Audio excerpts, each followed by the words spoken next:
Bom, gente, bom dia para todo mundo que está aqui, né? Hoje nós vamos começar com mais um seminário do CDTS. Hoje a gente vai ter a ilustre presença da doutora Camila Guindalini, que eu considero uma grande amiga, né? Ela é especialista em Ciência, Tecnologia e Inovação do CDTS, né? Ela também é doutora em Ciências pela King's College de Londres e pela Universidade de São Paulo, e também tem um MBA Executivo em Saúde na FGV. E, recentemente, ela encarou dois grandes desafios, né? O primeiro deles foi se mudar com a família inteira para a Austrália e fazer um pós-doutorado em empreendedorismo acadêmico, que é uma área super inovadora, né, e diferente. Então, ela fez isso na University of Queensland Business School, na Austrália. E agora ela também encarou o desafio de coordenar o Laboratório de Biologia Molecular da Unidade de Apoio ao Diagnóstico da Covid-19 da Fiocruz, né, que foi inaugurada em maio desse ano. Então, a Camila mal voltou e já se embrenhou em novos desafios, assim, que é uma coisa que é bem a cara dela mesmo. Então, hoje ela vai contar um pouco para a gente dessas experiências e vai também apresentar alguns casos reais de empreendedorismo acadêmico e algumas ferramentas, né, que já existem para tornar esse ambiente científico mais dinâmico e mais favorável à inovação. Então, antes de eu passar a palavra para a Camila, eu queria lembrar que a gente vocês podem fazer as perguntas todas pelo chat a qualquer momento da apresentação, e que ao final delas eu vou lendo para a Camila responder, para a gente poder ter esse registro também, né, já que a conferência está sendo gravada e o chat não fica disponível. Então, Camila, é um prazer. Depois de tanto tempo que a gente queria trazer você, e aí um monte de coisa aconteceu, a Central Diagnóstica também apareceu na sua vida, então o tempo ficou cada vez mais escasso, né? Camila, coordenadora 24 horas por dia, 7 dias por semana. Muito obrigada por você ter se disponibilizado a preparar essa apresentação para a gente e a dar um pouquinho do seu tempo para a gente discutir esse tema tão interessante. Tá bom? A palavra é sua, minha amiga. Vocês já estão me ouvindo? Eu não vi aqui se eu... Sim, estamos te ouvindo bem. Então, bom dia a todos. Queria dizer que estou aqui no CDTS, para quem está com saudades, está tudo bem aqui.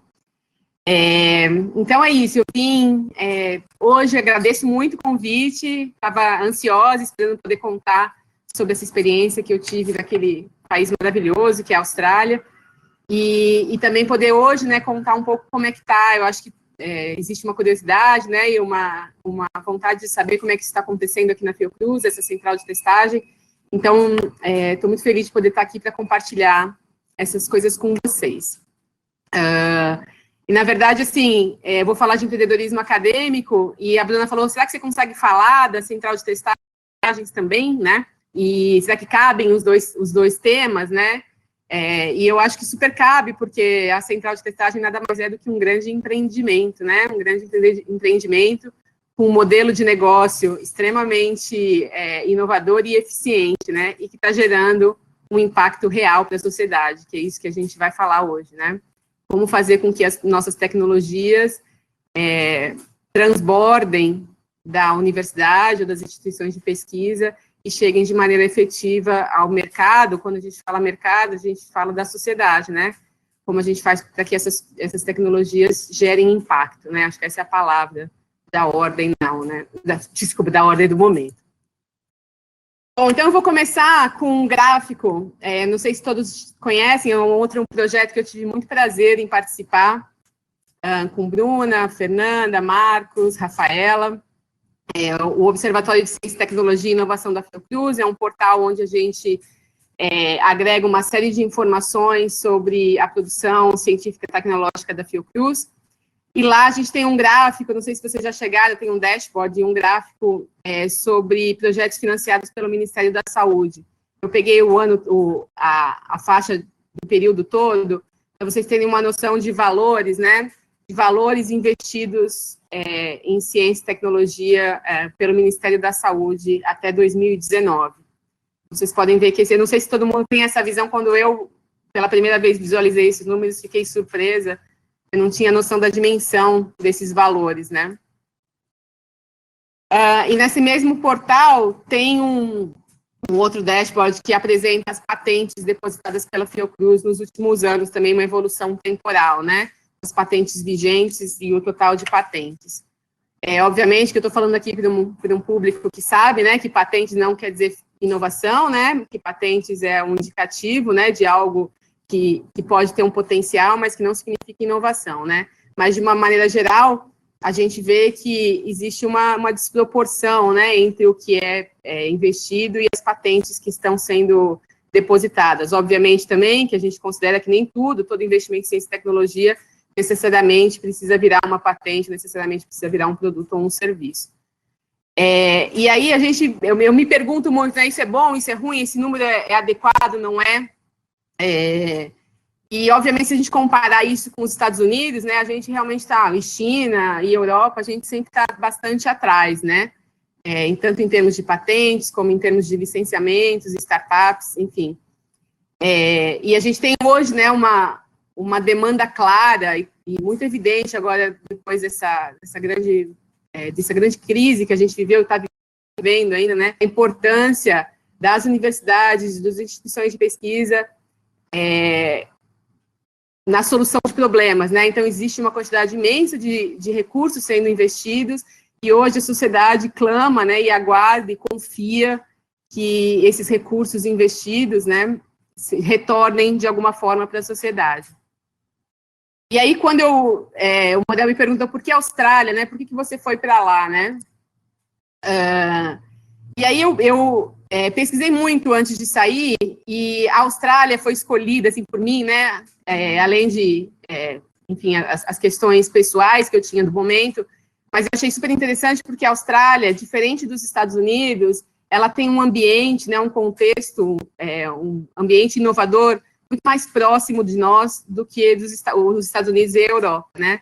A Austrália, apesar de ser um país desenvolvido, né, com recursos e com muito investimento em pesquisa e desenvolvimento, o ambiente inovador ainda é muito imaturo, né? Muito próximo do que a gente tem no Brasil, né? Então, muito poucas conexões, muito pouco venture capital, muito poucos mentores disponíveis, né, o número de startups, o ambiente inovador ainda é bem imaturo em comparação com outros países aí da Europa e dos Estados Unidos. Então, eu achei que seria interessante ir para um lugar onde estivesse um pouco mais avançado do que a gente, mas estivesse no caminho, né, num caminho intermediário. E aí o KIL, como eles chamam lá, né, em Queensland, é uma universidade, então, linda, como vocês podem ver. Ela fica na costa leste da Austrália, numa cidade chamada Brisbane, que é a terceira maior cidade da Austrália. E aí eu trouxe para vocês aqui alguns dados deles de lá. A UniQuest é o escritório de inovação, né, da UKIL. Então, esses são os números deles dos últimos anos, né? Então, vocês podem ver que, apesar de ser uma universidade nova, né, ela já no ranking de universidades, ela já se posiciona entre as 50 melhores universidades do mundo, e apesar de estar num país onde não existe uma cultura de inovação tão diversificada e forte, vocês podem ver que eles são bastante bem-sucedidos em comercialização de resultados de pesquisa, né?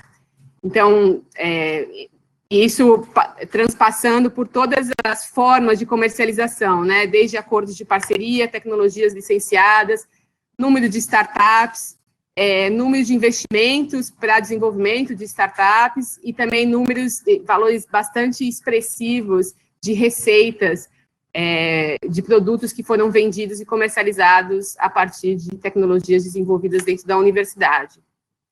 Para minha surpresa, uma das grandes fontes de receita da UKIL, não sei se todo mundo sabe, essa vacina nova, né, de HPV, ela foi tanto a da Merck como a da Glaxo, foram desenvolvidas com tecnologias licenciadas pela UKIL, né? Então,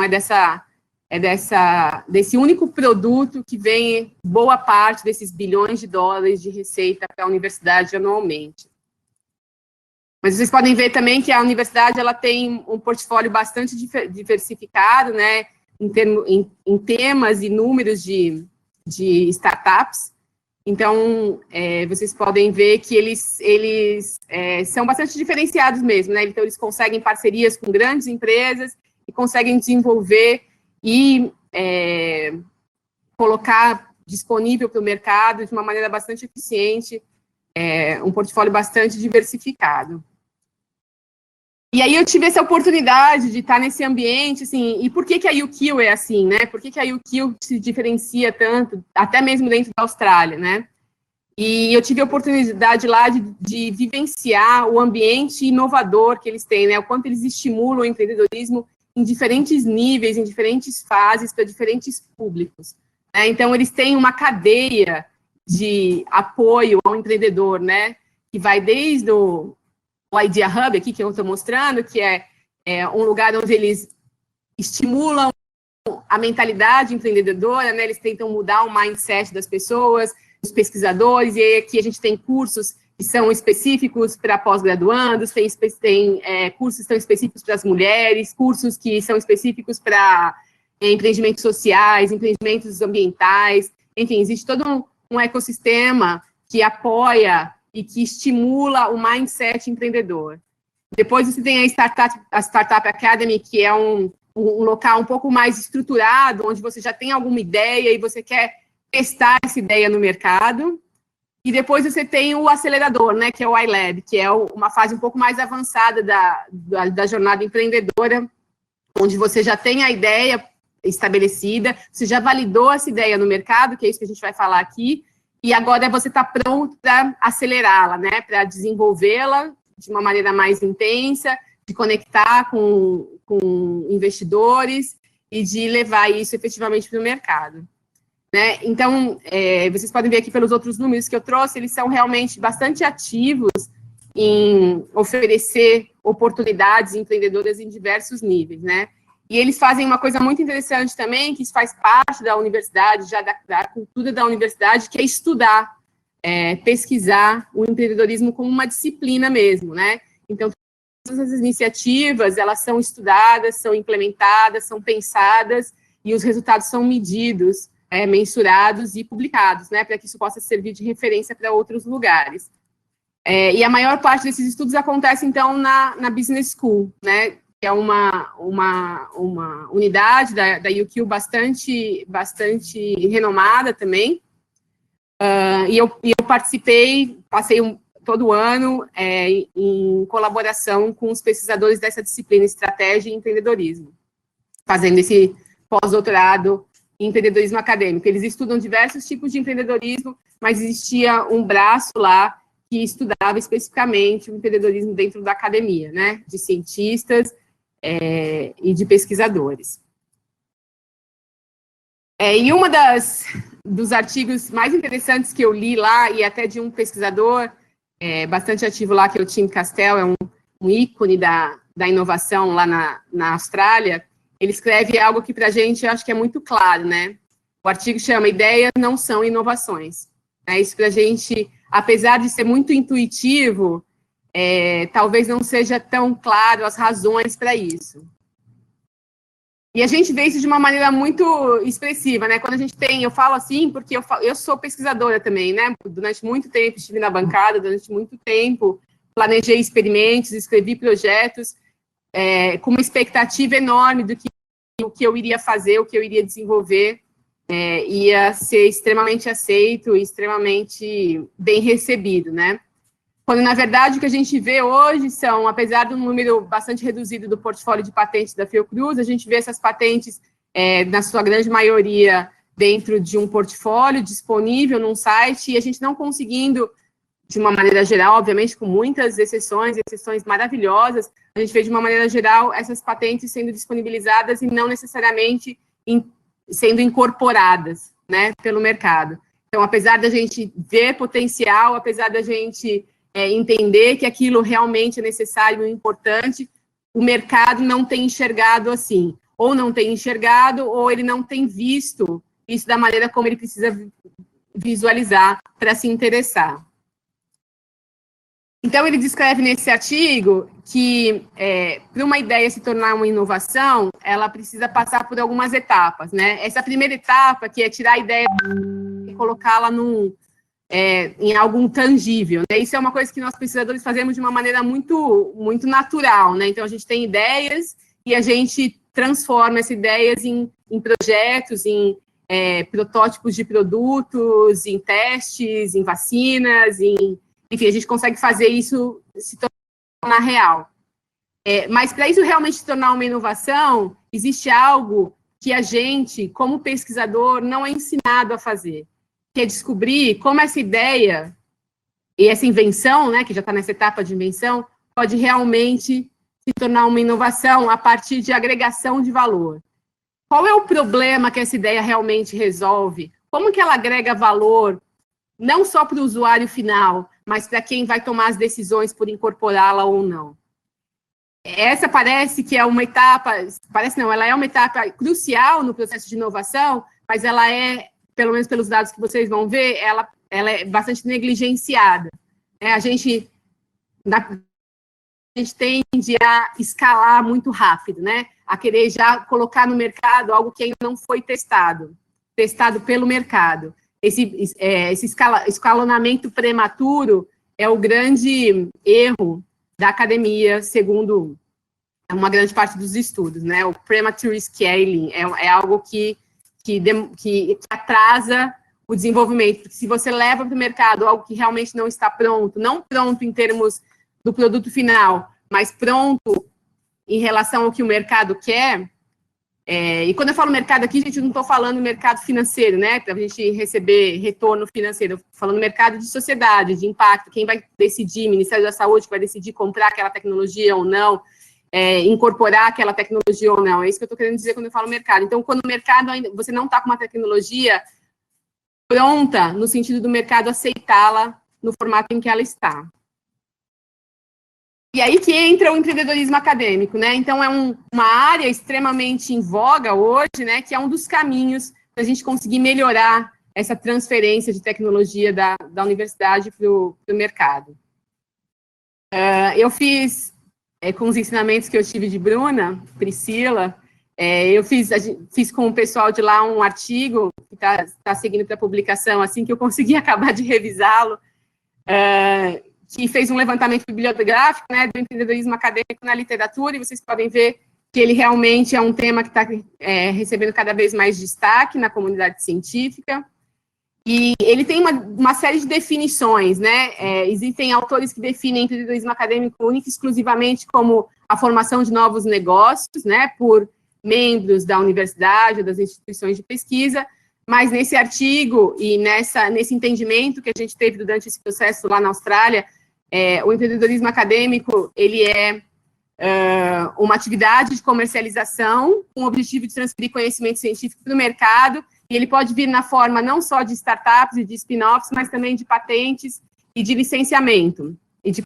parcerias, né? Mas existe uma necessidade do envolvimento de membros das instituições de pesquisa, tá bom? Então, empreendedorismo acadêmico aqui, quando eu falar, eu estou querendo dizer em relação não só à formação de novas empresas, mas sim também das diferentes formas de comercialização de resultados de pesquisa. E aí eu fiz uma análise de redes com os dados das publicações, né, durante todos os anos, aí até 2019, com os títulos e com os abstracts dos artigos que foram publicados, e a gente consegue ver que existem 3 clusters bem definidos, mas bem interligados, obviamente, que parecem definir 3 áreas temáticas, né, do empreendedorismo acadêmico. Existe uma linha de pesquisa, né, que olha bastante para as características individuais dos empreendedores, né, então, como fazer com que os cientistas se tornem empreendedores, quais são as principais características, quais são os antecedentes, que tipo de personalidade, que tipo de educação empreendedora que a gente pode dar e oferecer para que esses pesquisadores se tornem empreendedores, né? Ou que pelo menos eles tenham uma sensibilização em relação à atividade empreendedora. Aí a gente tem o lado vermelho aqui, que é uma outra linha que parece analisar mais como a organização se comporta para conseguir dar suporte ao empreendedorismo acadêmico, né? Então, aqui vocês veem temas como comercialização, escritório de transferência de tecnologia, pesquisadores, patentes, atividade comercial. Então, assim, parecem ser uma área de estudo que acaba se focando em como a organização deve se comportar para dar suporte ao empreendedorismo acadêmico. E a gente tem um lado verde aqui, que é um lado que parece olhar mais para o ambiente no entorno, né? Como você faz para que essa comercialização realmente atinja o ambiente externo e possa beneficiar, né, a sociedade, o governo, a economia de uma forma geral.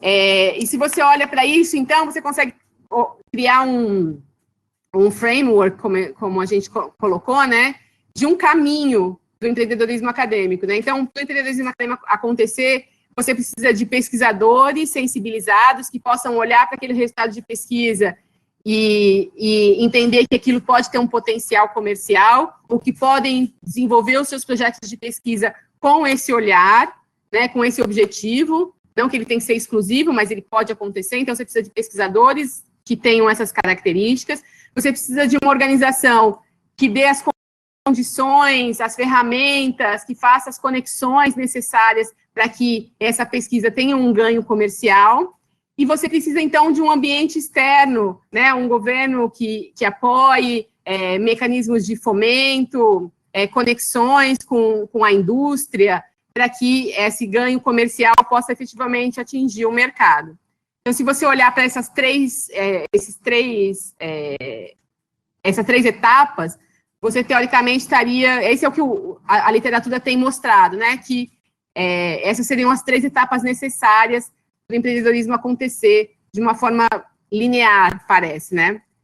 Mas o que a gente tem observado é que a gente faz isso um pouco aqui já na Fiocruz, né? E essa passagem dessa etapa inicial para o escritório de transferência de tecnologia, né?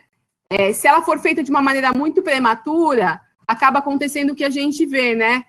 As patentes e as tecnologias em potenciais ficando paradas, né? E não conseguindo avançar para a etapa seguinte. Então, aqui, a literatura mostra que existe um gap aqui em o que você precisa fazer para que, quando chegar na segunda etapa, essa segunda etapa possa acontecer de uma maneira mais linear, que é o que a gente tem mais dificuldade, né? A gente consegue fazer essa etapa, a primeira etapa, muito bem. O escritório de transferência de tecnologia tem todas as condições para levar essa tecnologia para o mercado. Essa passagem do segundo para a terceira etapa não tem acontecido da maneira como a gente gostaria. E a gente observa que existe, então, um gap de comercialização, que é justamente isso que eu estava falando para vocês inicialmente, né? Como transformar uma ideia em uma inovação. A gente precisa entender como essa ideia agrega valor, como que ela cria valor para um determinado usuário ou para um tomador de decisão, que é quem vai decidir por incorporar ou não essa tecnologia.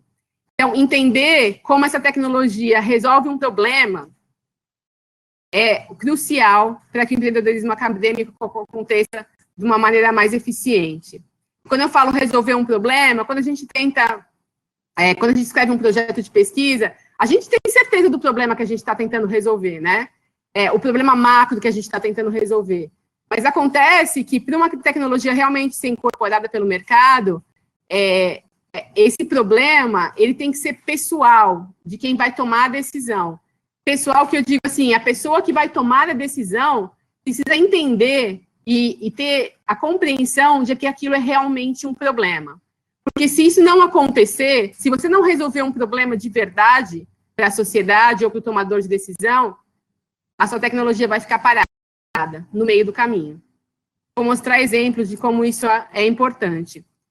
E aí a gente tem isso muito claro, né, que a maioria das inovações, negócios ou ideias, elas falham não porque a ideia era ruim, não porque a ideia inicial era falha, mas sim porque ela não tinha clientes ou usuários que realmente necessitavam dela. A baixa incorporação vem da incapacidade daquele produto, daquele serviço, fornecer uma solução única para uma dor não resolvida. A dor não resolvida é um jargão muito frequente no empreendedorismo. Você precisa ter um produto que atenue uma dor muito intensa para o usuário ou para o tomador de decisão, de forma mais rápida, mais barata ou melhor. Porque se você tentar resolver um problema que é só um probleminha, isso não é suficiente para a inovação acontecer. A inovação só acontece quando você realmente resolve uma dor ou um problema significativo para quem vai tomar a decisão. Vai ficar mais claro quando eu mostrar o exemplo. Esse é um levantamento da Forbes, mostrando as principais razões por que as startups falham, né, fracassam.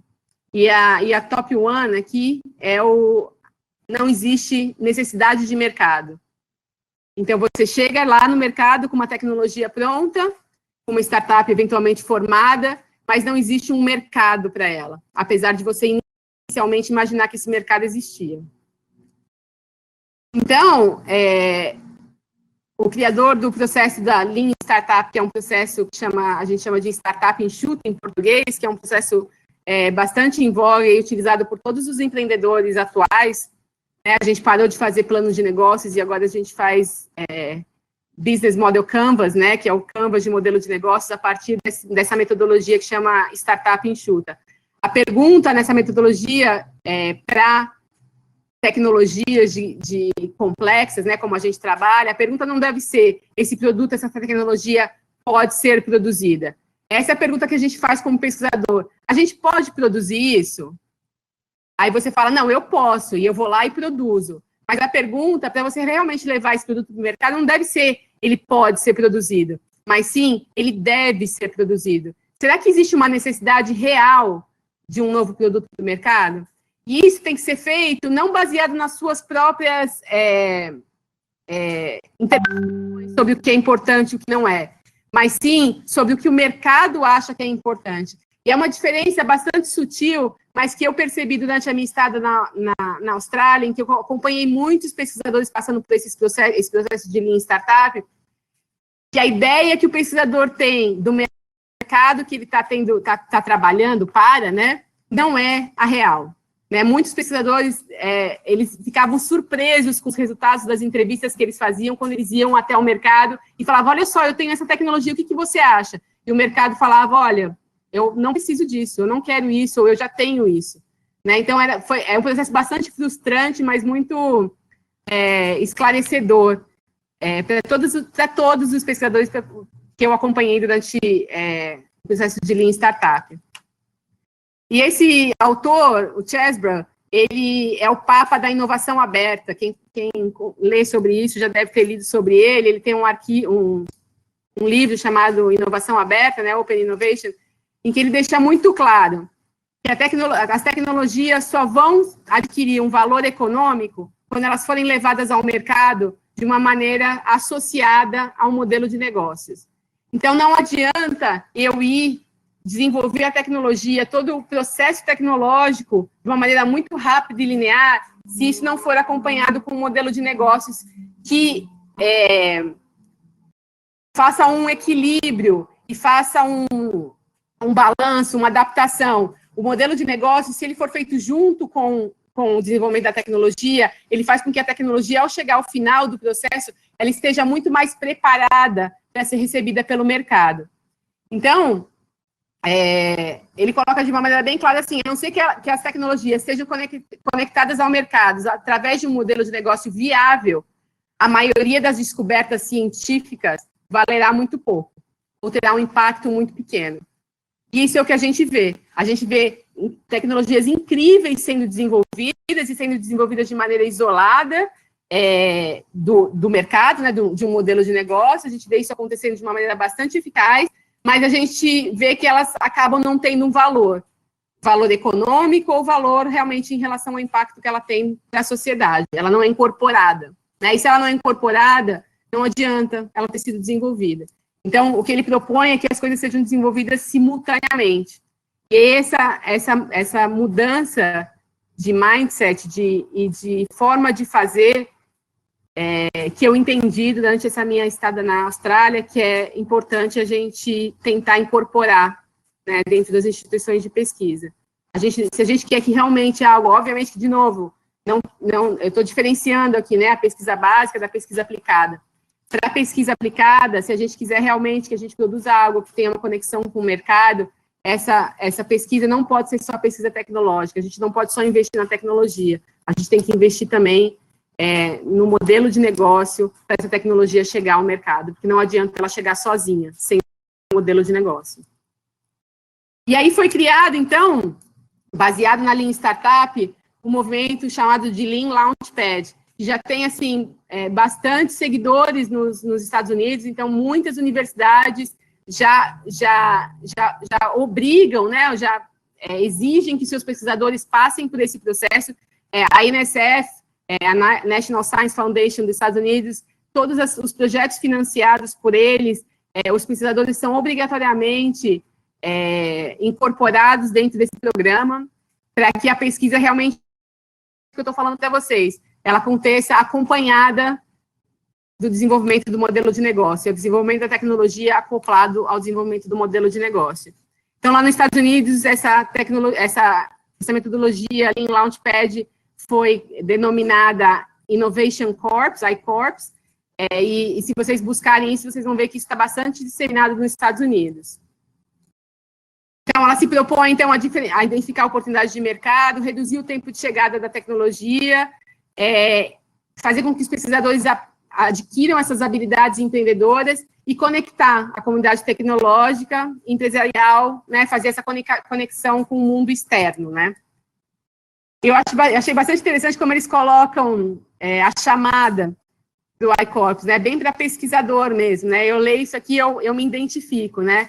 O I-Corps não é como escrever um artigo, um plano de negócios ou uma proposta de projeto. O resultado não é uma publicação, um conjunto de slides ou mesmo uma descoberta científica. Em vez disso, toda a equipe do I-Corps está envolvida em conversas com a indústria, com clientes e potenciais, parceiros e concorrentes.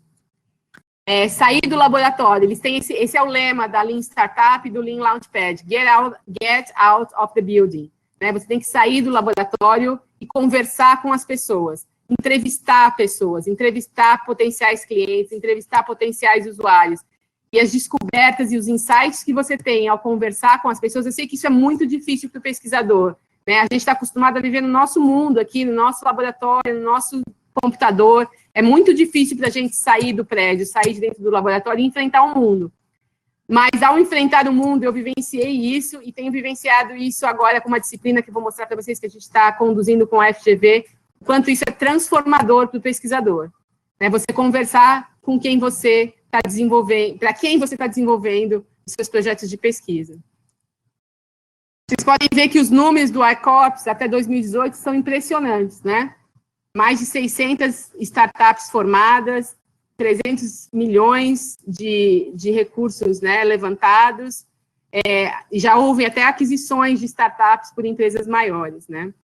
Muitos pesquisadores treinados, muitas universidades desenvolvidas.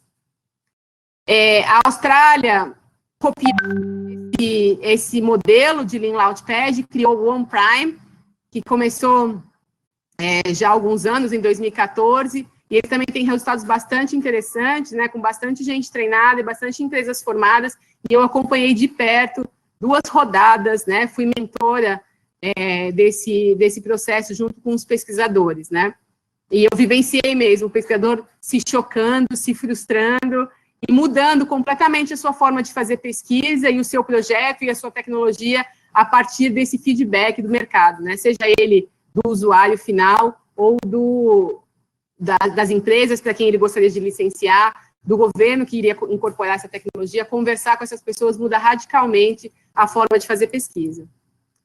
A Fiocruz está bem à frente disso também, com o programa Inova Labs. Então, o Inova Labs, para quem, eu imagino que a gente já tem alguns dos nossos pesquisadores que tenham participado desse projeto, desse programa. O Inova Labs também é baseado no Lean Launchpad. A ideia é a mesma, é conversar, sair do prédio, conversar, fazer entrevistas, criar um modelo de negócio que possa ser acoplado à tecnologia.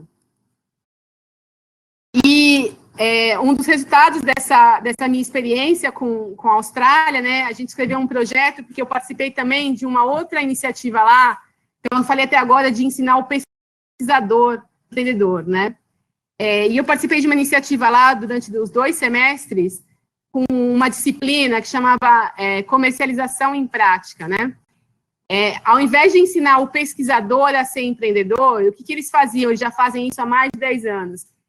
Eles pegam as tecnologias desenvolvidas pela universidade, né, que já são grandes ideias, e dão na mão dos alunos de negócios, dos alunos de MBA, para que eles possam desenvolver o modelo de negócios a partir da tecnologia. Então, ao invés de ensinar um pesquisador a ser um empreendedor, que muitas vezes ele não quer sair do laboratório, ele quer continuar na pesquisa, ele quer continuar na descoberta, ele não quer criar uma startup, ele não quer participar de pitch, ele não quer fazer isso. Às vezes a gente vê isso também, né? Vê muito isso. Muitos pesquisadores estão felizes com a carreira que eles têm, e eles não querem se tornar empreendedores. Então, você tentar fazer com que a tecnologia saia da universidade e vá para o mercado por meio do pesquisador, isso pode ser um tiro no pé também, em alguns casos.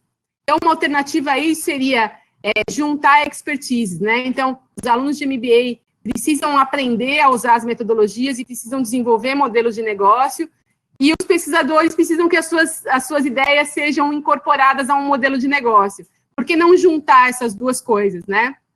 E a gente tem um projeto de lá para cá, onde a gente está fazendo uma parceria com os alunos de MBA da FGV, que, então, a gente ofereceu para eles 3 tecnologias, né? Então, a gente tem a tecnologia do Bill, a gente tem a tecnologia da Bruna, de análise de redes, e a gente tem a tecnologia do Rosenthal, o S-Box. Então, eles apresentaram as tecnologias para os alunos, e os alunos estão, saindo atrás de conversar com o mercado, né? E tentando achar espaços e necessidades que o mercado tem e que possam ser preenchidas com as tecnologias disponíveis. Então, ao invés de chegar com uma tecnologia pronta para o mercado, o que a gente está tentando fazer é entender o que o mercado precisa para adaptar a tecnologia à realidade.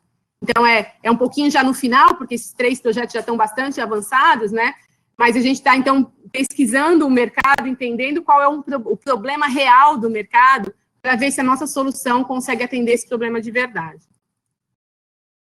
E aí, dos projetos, né, uma das iniciativas desse projeto era trazer esse empreendedor, que foi com quem eu falei, ele é professor da UQ, e é um empreendedor, assim, de primeiríssima linha, é um excelente speaker, ele é extremamente motivador, e ele é o professor líder dessa disciplina que eu trabalhei lá com ele e trouxe para a gente para cá testar também. Ele fez um vídeo introdutório que tenta resumir um pouco do que eu falei, são 3 minutos, não sei como é que está meu tempo, 10h38 já. Eu já estou acabando. Tudo bem, Bruna, se eu apresentar? Claro, Camila, vai em frente. Manda bala. Aqui, né? Eu tenho que ir aqui, né? Ele fez esse vídeo introdutório para a disciplina, né? Mas ele resume um pouco, o vídeo é bem australiano, essa é uma paisagem extremamente australiana, vocês vão ver que tem passarinhos cantando por trás, e ele tem um sotaque, uma cara australiana, e esse é o jeito dele, mas ele é incrível, excelente pesquisador, um excelente professor e um grande empreendedor. E como ele fala para a gente, né, eu achei que valia a pena vocês escutarem ele um pouquinho. Vou colocar aqui. Vê se você consegue colocar o vídeo em tela cheia. Cameron Turner, I'm the entrepreneur in residence at the University of Queensland Business School.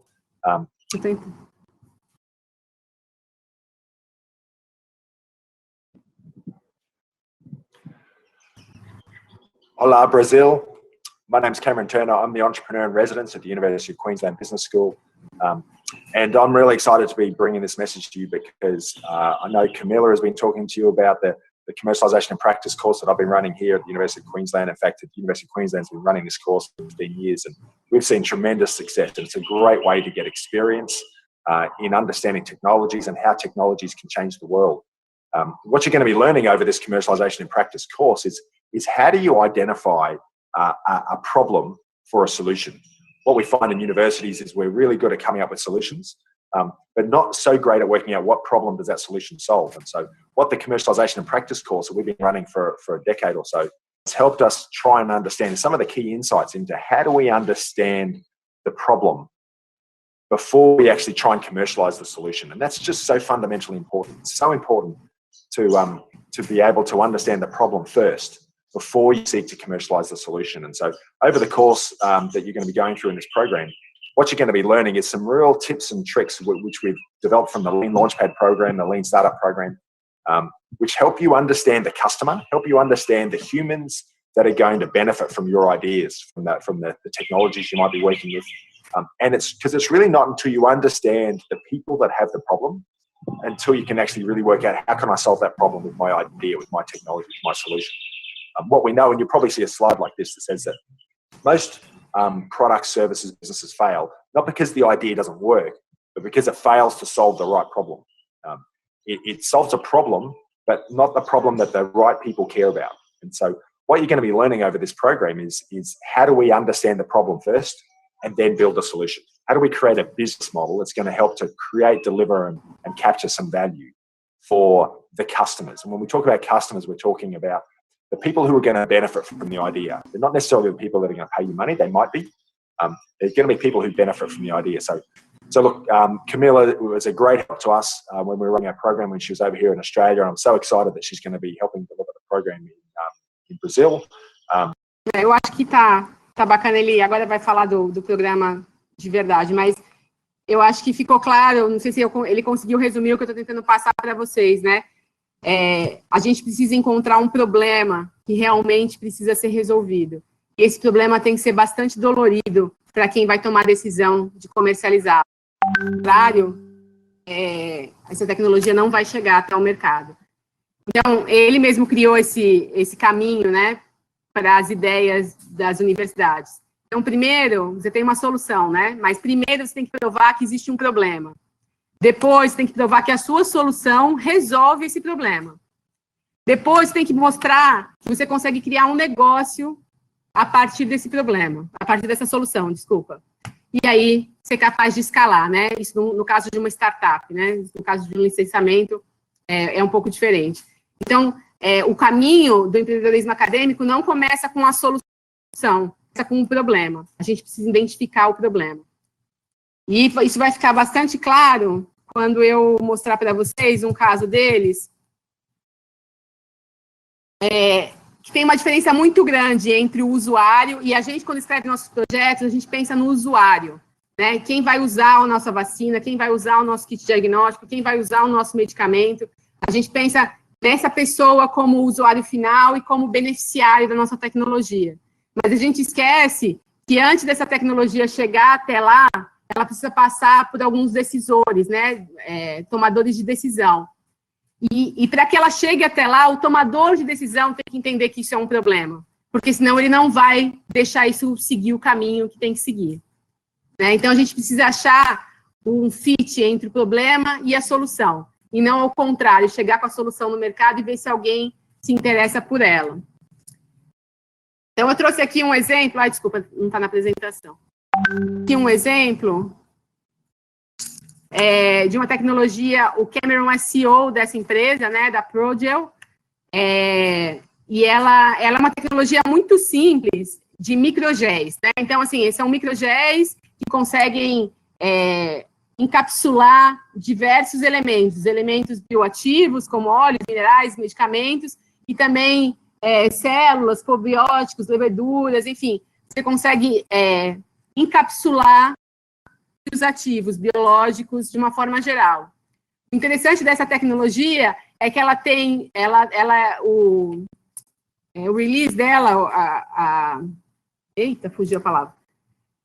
A forma como ela é aberta, né, durante o processo do gastrointestinal, ela é distribuída, ela é controlada, ela protege, né, no ambiente gástrico, e ela também é capaz de disfarçar gostos ruins, cheiros ruins, como, por exemplo, ômega 3, né? Quem tomou uma cápsula de ômega 3 sabe o cheiro ruim que tem aquilo, né? E ela é extremamente barata, é uma produção extremamente escalável, então, com um espaço pequeno, você produz muito, e ela pode ser usada em diversos elementos, né? Desde medicamentos até comidas e suplementos. Então, eles tinham essa tecnologia na mão, e eles precisavam descobrir qual era o problema que eles estavam resolvendo.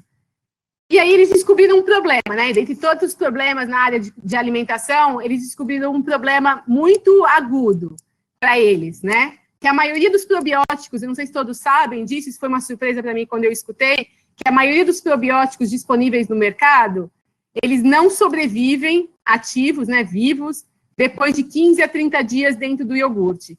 Então, antes de comprar um Yakult ou um iogurte que tem probióticos, vale a pena dar uma olhada na validade, no tempo que ele está ali, porque esse gráfico é claro em mostrar que a maioria dos probióticos morre depois de 15 a 30 dias dentro do iogurte.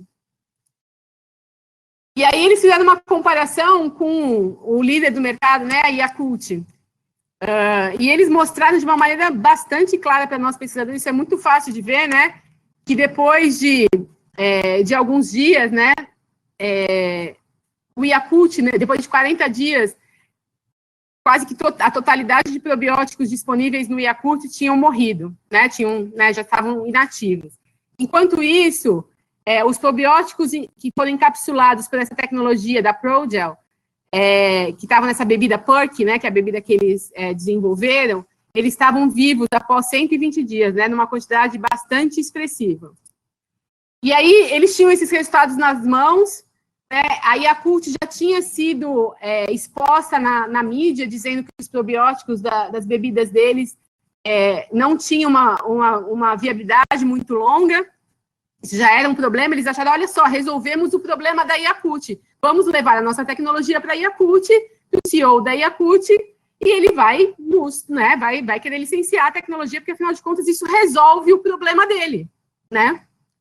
E foi isso que os pesquisadores fizeram, eles foram até a Yakult, conversaram com o CEO da Yakult, e o CEO da Yakult olhou para eles, falou para eles, muito obrigado, você solucionou o meu problema. O CEO da Yakult falou, que bacana, mas isso não é um problema para mim. Saiu na mídia e eu continuo vendendo milhões de Yakults diariamente. Isso não tem um impacto nenhum para mim. Eu não tenho esse problema. O fato do meu probiótico acabar em 40 dias não é um problema para mim. Eu até fui olhar como estão as vendas da Yakult nos últimos anos, né? E as vendas da Yakult estão intactas, né? Mesmo agora em 2020, com a crise, elas estão até maiores que de 2019. Então, para o CEO da Yakult, que é quem vai decidir se a tecnologia deve ser incorporada ou não, licenciada ou não, se eles vão pagar por isso, o problema do tempo de vida do probiótico não é um problema.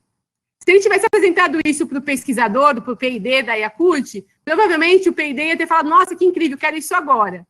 Mas não adianta o P&D querer. Quem precisa querer é o CEO da Yakult. E se o CEO não acha que isso é um problema, não adianta a tecnologia ser incrível. Ela não serve. Ela não é um problema para quem tem que tomar a decisão. Então, acho que aqui fica muito claro, né? Uma tecnologia de ponta, uma tecnologia extremamente revolucionária, que resolve um problema agudo, mas que não é um problema para quem toma a decisão. E é isso que a gente precisa incorporar. Entender qual é o problema de quem toma a decisão, para que a nossa tecnologia chegue ao mercado. E aí eles fizeram um pivot, né? Uma pivotada, que é o que a gente fala em empreendedorismo também, é um jargão bem clássico, que é mudar. Então, já que eu não posso licenciar a minha tecnologia para a Yakult, eu vou procurar um outro problema.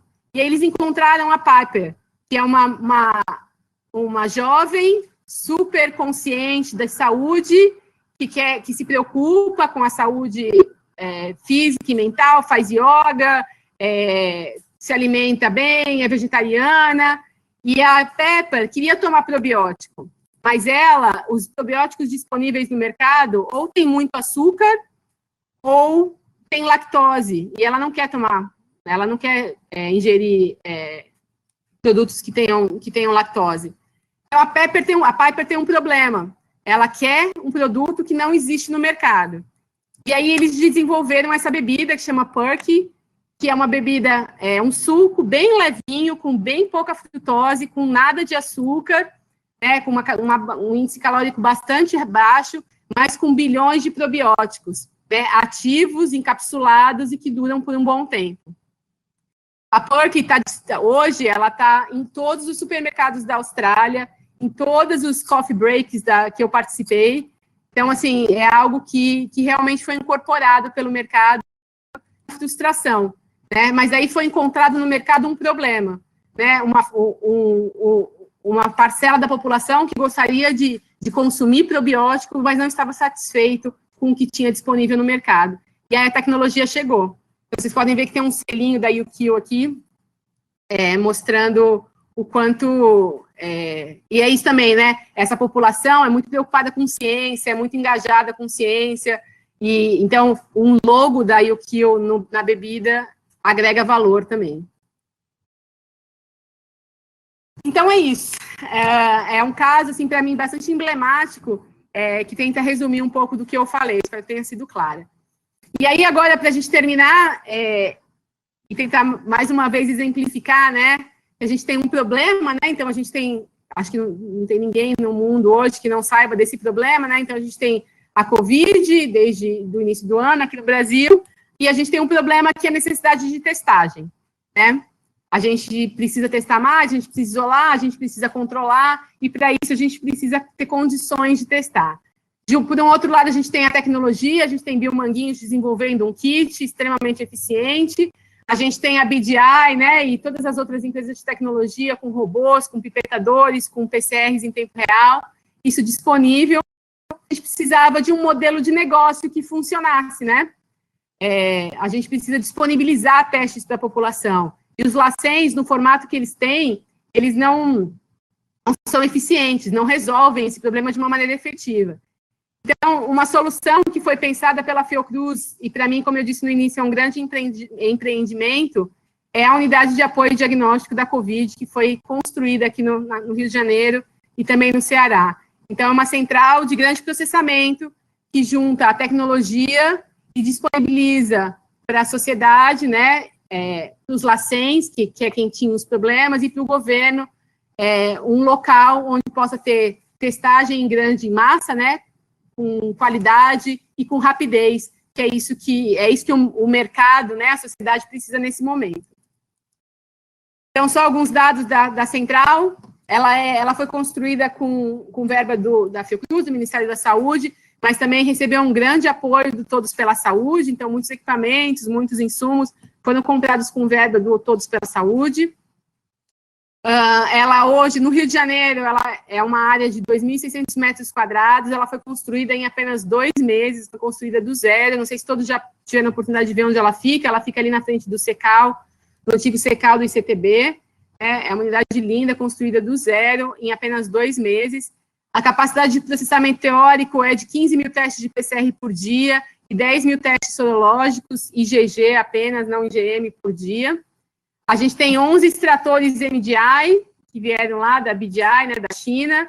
A gente tem 17 equipamentos de PCR dessa marca Lianjin. E a gente tem 8 equipamentos de sorologia da Abbott. Ela foi inaugurada dia 31 de julho. A gente abriu as portas e já recebeu milhares e milhares de amostras no primeiro dia. Foi uma loucura. Mas hoje a gente já continua recebendo essa quantidade bastante grande, mas de uma maneira bem mais tranquila. A gente já fez, o último levantamento que eu fiz, a gente já estava em mais de 150 mil testes realizados nesses últimos 3 meses, e a gente testa para todo o Brasil, a gente recebe amostras de todo o Brasil, do Rio de Janeiro, o que já entrou na nossa central, né? Rio de Janeiro, Rio Grande do Sul, Santa Catarina, Tocantins, Alagoas e Roraima, e eventualmente alguns outros lugares que aparecem, Manaus, Sergipe, Pernambuco. Às vezes mandam amostras para a gente também, mas a nossa maior demanda são desses lugares. Então, a gente recebe amostras dos LACENs, e atualmente, também, nas últimas semanas, a gente sentiu que existia uma necessidade a gente começou dentro da nossa unidade, a gente trabalha com Covid, então a gente estava muito preocupado com os nossos colaboradores que iriam para suas casas, sendo expostos, né, ao vírus diariamente, né, apesar de todo o cuidado, biossegurança, EPI. A gente sentiu que era importante oferecer segurança para os colaboradores e para os seus familiares, então a gente instituiu um programa de testagens dentro da central para os nossos colaboradores de 15 em 15 dias, e aí a gente criou um posto de coleta lá, que inicialmente era para nossos colaboradores, e aí a gente começou a receber pessoas próximas, e hoje a gente está recebendo, a gente abriu um posto de coleta ali, pequeno, extremamente restrito, mas que a gente tem conseguido atender pessoas que não estão conseguindo se testar na rede pública, ou que precisam de um teste muito rápido, um resultado muito rápido, ou que precisam testar mais de um indivíduo na família, e acabam não tendo condições de pagar por esse teste. Então, a gente está conseguindo fazer esse tipo de serviço para a sociedade também. Nossos testes são liberados, a nossa média de liberação, a última da semana passada, era de 12 horas, então, desde a entrada da amostra até a saída do resultado, a gente estava liberando o resultado em 12 horas, mas a gente tem uma meta, né, de liberar em 24 horas. Eu trouxe aqui, só para finalizar, um vídeo que mostra um pouco da central. Um tour virtual, deixa eu ver se ele vai funcionar. Então, essa aqui é a entrada da central. Vocês estão visualizando o vídeo? Tá certinho? O vídeo não, o tour? Tá sim, Camila, tudo certo. Então, a gente tem aqui a central, ela tem uma entrada, essa aqui é a entrada principal, né, a entrada de colaboradores e de pessoas, a gente tem uma entrada separada para as amostras aqui, de PCR, e desse lado para as amostras de sorologia. Então, aqui é a recepção de amostras, a gente recebe aqui, então, o município, os LACENs, os transportadores entregam as amostras aqui. A planta foi toda criada para que não haja circulação de amostras pelos corredores. Então, nesses corredores aqui, as amostras entram por aqui e elas passam por pass-throughs, assim como esse, durante todo o processo. Então, não há circulação de amostras fora do laboratório. E não há circulação de resíduos também fora do laboratório. Existe autoclaves dentro dos laboratórios. Deixa eu ver se eu consigo mostrar para vocês. Então, essa é a sala de recepção de amostras. Então, as amostras são recebidas aqui, elas são inativadas, né? Então, a gente aquece as amostras por 30 minutos para que o vírus seja inativado, e só assim a gente comece a manipulá-las. As manipulações são feitas todas em cabine. Vocês podem ver que a gente tem uma grande preocupação com a segurança dos colaboradores, EPIs, e, enfim, isso é um cuidado muito grande que a gente tem. Então, são muitas cabines, muitos colaboradores, aqui com as estufas, e as amostras, então, elas entram e daqui elas passam por pass-through por todo o laboratório. Acho que não vai dar para ver as chaves aqui, mas a gente tem autoclaves dentro de todos os laboratórios, então, nenhum material utilizado sai daqui sem ser autoclavado, e ele não passa pela recepção, ele vai por trás, por um corredor de resíduos também. É uma planta extremamente bem desenhada. Aqui é a sala de extração, né? A gente tem os extratores da MDA, então são 11 extratores desses. Cada extrator desse pode fazer 2 placas por vez, né? 192 amostras. A gente tem percebido que os extratores são bastante robustos, a gente não tem tido grandes problemas com eles, tem sempre alguma questão ou outra, mas a gente tem conseguido manter a produtividade bastante alta. São extratores bastante eficientes, rápidos e de fácil manuseio. Eu acabei não passando aqui, tem o preparo de reagentes, a gente tem uma sala anterior à sala de extração, que é uma sala exclusiva de preparo de reagentes, tem um robô aqui também pipetador, e aqui é uma sala que só as pessoas que trabalham aqui só trabalham aqui, não entram em nenhuma outra sala. Os reagentes são estocados e manipulados aqui, então não há saída de reagentes daqui de dentro, não há manipulação de reagentes fora dessa sala. Aí tem a extração, e aqui a gente tem a sala de amplificação, são 17 equipamentos de PCR, enfim, dessa marca, BioAir, um pouco diferente do ABI, que a maioria das plataformas da Fiocruz estão acostumadas, mas tem funcionado também bastante bem, e a gente também consegue manter uma alta produtividade, já que sai muita coisa da extração, então você teria que ter equipamentos de PCR que fossem em um número compatível. Então é isso, essa aqui é a central, eu tenho muito orgulho, e foi uma honra participar da construção e da implementação disso, como eu falei, é um grande empreendimento, e é isso, gente. Eu queria mostrar para vocês aqui, eu tenho 2 links, eu posso colocar aqui no chat. São 2 vídeos que eu acho muito interessantes para quem se interessou e quer saber mais sobre isso que eu comentei. Então, esse aqui é o Cameron Tanner sem barba, né, quando ele fez um TEDx. Um TEDx bastante interessante, em que ele mostra essa metodologia ali em Launchpad, mostra essa disciplina, ele fala da importância dessa disciplina que a gente trouxe para cá, para a cadeia de inovação da Austrália. Então, eu fiz um levantamento, mais de 50% das tecnologias licenciadas na UQ passaram por essa disciplina em algum momento do seu processo de licenciamento. Então, realmente é uma disciplina que tem um impacto muito grande para a tecnologia que está sendo desenvolvida. Que é o Steve Blank, que é o papa da Lean Startup, do Lean Launchpad. Esse aqui é um curso para quem quiser fazer, é um curso gratuito, em que ele fala passo a passo, explica passo a passo a metodologia e como aplicar essa metodologia para as suas ideias, para os seus projetos, e, enfim, para a gente mudar um pouco a nossa mentalidade, na nossa forma de pensar e conduzir os nossos projetos de pesquisa. Então é isso, agradeço muito, espero não ter falado demais, 11 horas, estou à disposição. Camila, sempre maravilhoso ouvir você, sempre, foi um espetáculo. Eu tenho aqui uma lista de perguntas, mas eu não vou, por enquanto, usar o meu poder de moderadora. Se você quiser parar de compartilhar a sua tela, que a gente continua vendo aqui, agora a gente está se vendo, né? Vendo o que você está vendo. Então, se você quiser parar de compartilhar a sua tela, fica só o seu vídeo. Acho que fica mais fácil. Show. E então eu vou começar com a pergunta do Paulo e depois eu pergunto as coisas que eu anotei aqui durante a sua apresentação, né? Então, o Paulo está aqui te parabenizando pela apresentação e ele diz que você citou no início que a patente não é inovação, que ele concorda plenamente com isso, muitos pesquisadores sabem disso, mas muitos pesquisadores usam patentes insignificantes para agregar valor ao currículo, mesmo sabendo que aquela patente nunca vai virar um produto. Então, a pergunta dele é a seguinte: você consegue imaginar uma maneira de quebrar esse tipo de pensamento de parte dos pesquisadores e também esse ciclo vicioso de quanto mais artigos, melhor? Como que a gente pode sair desse ciclo e pensar primeiramente num produto, né? E te parabeniza pelo seu diagnóstico também. Que pergunta, hein, Paulo? Paulo, é uma pergunta super difícil. Eu acho que, na verdade, ela não tem uma resposta clara, né? Uma resposta definitiva. Isso é uma discussão bastante ativa em todos os meios que a gente transita, né? Eu acho que isso é uma questão muito pessoal, assim, né, Paulo? Na verdade, o sistema todo, eu vejo assim, né, que o sistema todo está errado. A culpa não é só do pesquisador, né?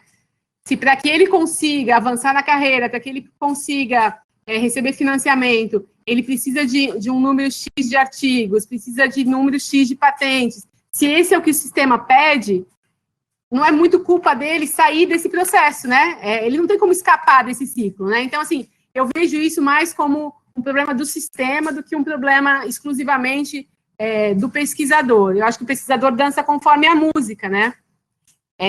Mas eu acho que a gente pode mudar essa mentalidade, né? E eu acho que isso vem do que você realmente quer como pesquisador, né?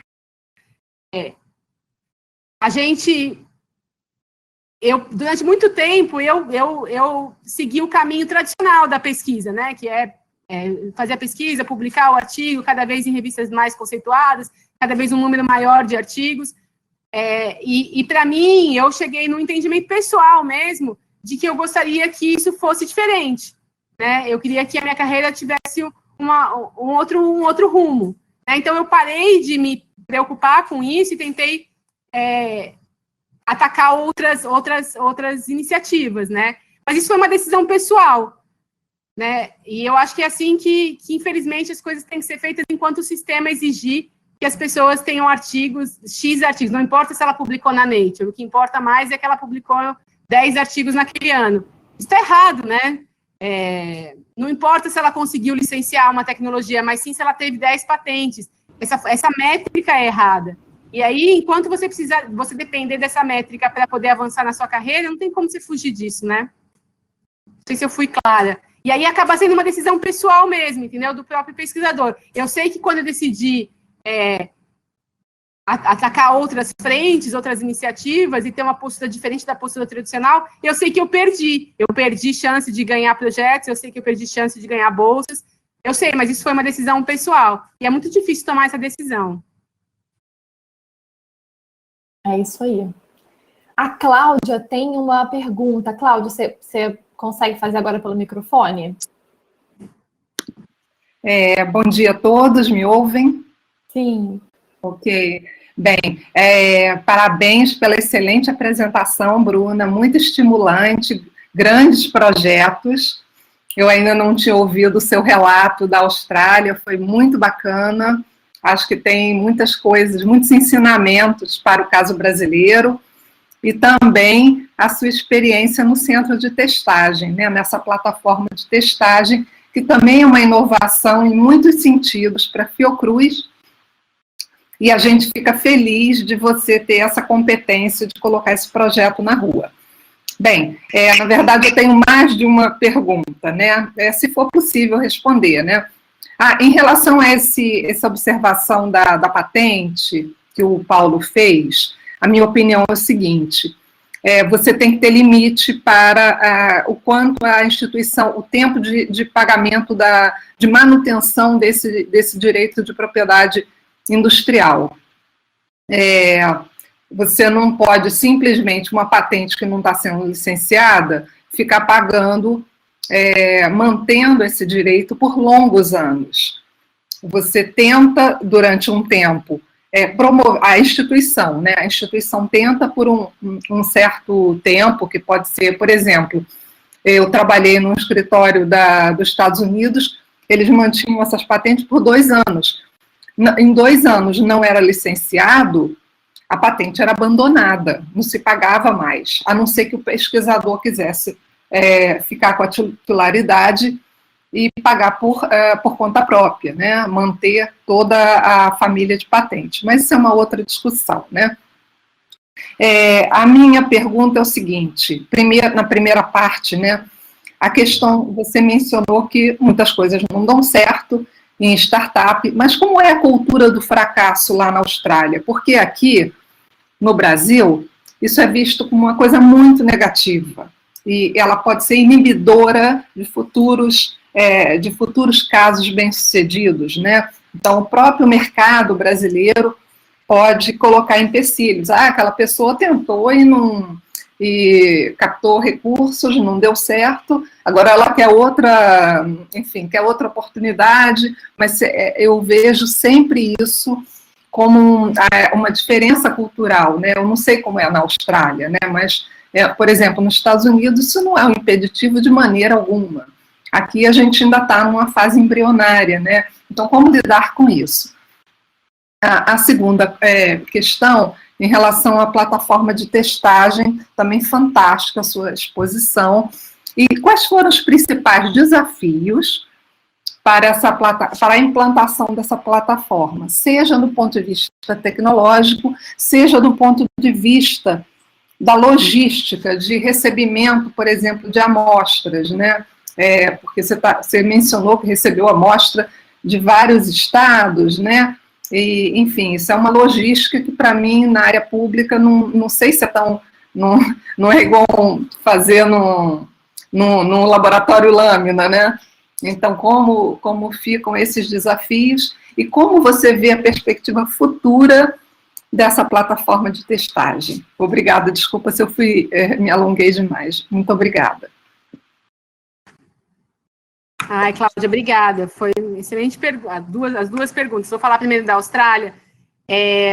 Eu acho que a Austrália se aproxima bastante do sistema americano, né? Eu posso dizer assim, eu não posso dizer da Austrália como um todo, eu posso dizer ali dentro da UQ, que eu vivenciei diariamente, e eu via que dentro da universidade, e eu acho que isso que é bacana, talvez a gente trazer essa visão e essa cultura para dentro da Fiocruz, né?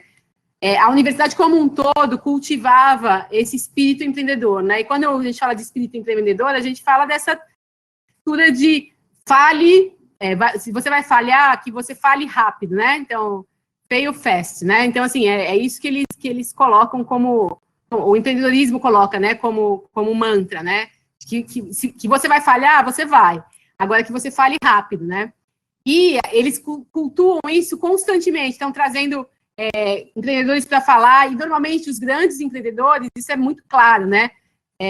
Até a pessoa chegar onde ela está, quando ela é considerada um grande empreendedor, ela falhou demais, ela fechou inúmeras empresas, ela perdeu dinheiro para caramba, perdeu tempo de vida para caramba, assim, em termos, né, ela passou anos fazendo algo que depois acabou não dando certo. Então, isso é constantemente exposto lá dentro, entendeu? Então, toda apresentação que eu ia, todo workshop que eu ia, tinha alguém para falar sobre essa cultura de falha. E tentando mostrar isso como algo que vai acontecer. Não acontecer é uma exceção, né? Agora, o importante é você falhar da maneira mais rápida e menos custosa, né? Então, isso era muito claro.